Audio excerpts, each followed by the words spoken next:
Paymium, le premier partenaire français pour investir dans les cryptos en toute sécurité, présente Sud Radio, les incontournables de la crypto-monnaie.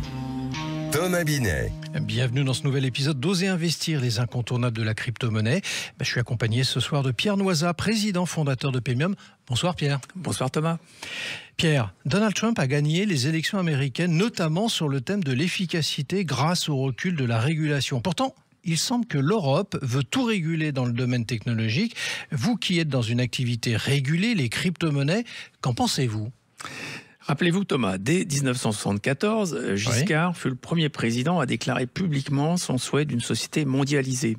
L'objectif inavoué de ses politiques, établir un ordre mondial uniformisé, gommer les cultures locales pour faire du monde un vaste centre commercial où les clients sont invités par le slogan « Venez comme vous êtes ». Les gouvernements locaux seront dépossédés graduellement de leur pouvoir au profit du gouvernement du monde. La fréquentation du Forum économique mondial de Davos donne l'illusion aux mondialistes non seulement que ce gouvernement du monde pourrait exister, mais aussi qu'il serait digne d'en faire partie. Alors j'ai deux questions pour vous immédiatement. Quel rapport entre mondialisation et régulation ? Est-ce que l'un n'irait pas sans l'autre du coup ? Un corollaire de la dystopie mondialiste est le jeu de la régulation et du protectionnisme. Certains pays comme la Chine et les États-Unis sont passés maîtres dans ce jeu en allégeant les normes imposées à leur industrie, tandis que l'Europe semble vouloir être une championne de la régulation sans en mesurer les conséquences économiques. Par exemple, elle parle de réguler l'intelligence artificielle, alors que cette technologie pourrait amener des gains de productivité considérables dans de nombreux domaines.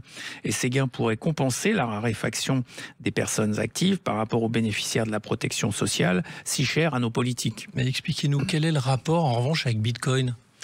L'intelligence artificielle est à la fois l'électrification des processus et la robotisation des tâches, tout en utilisant les données collectées pour apprendre et se perfectionner.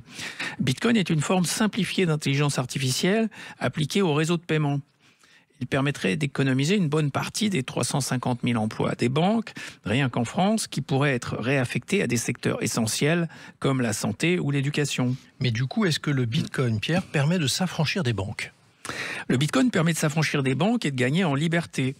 Mais au nom de l'égalité ou de la sécurité, certains veulent réguler les réseaux pour contrôler notre liberté d'expression ou notre liberté de transacter. Vous faites le lien entre liberté d'expression et Bitcoin, c'est bien ça ? Bien sûr Thomas, Ouais. vous devez pouvoir faire une donation à un parti politique ou vous abonner à un média d'opposition sans que le gouvernement puisse vous censurer en demandant à la banque de fermer votre compte. Oui, bien sûr. Bitcoin offre une protection contre ce risque et certains opposants en Iran et ailleurs l'ont utilisé.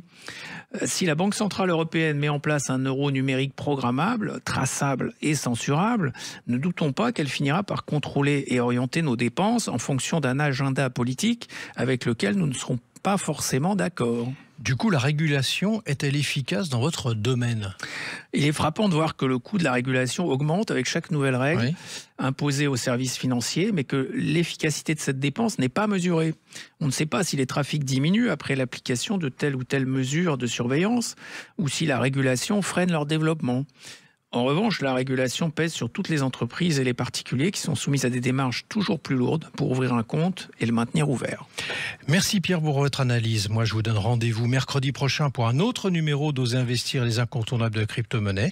Et je vous retrouve avec grand plaisir dimanche matin dès 9h30 sur Sud Radio dans la matinale week-end. Sud Radio, les incontournables de la crypto-monnaie. Thomas Binet. avec Paymium, le premier partenaire français pour investir dans les cryptos en toute sécurité.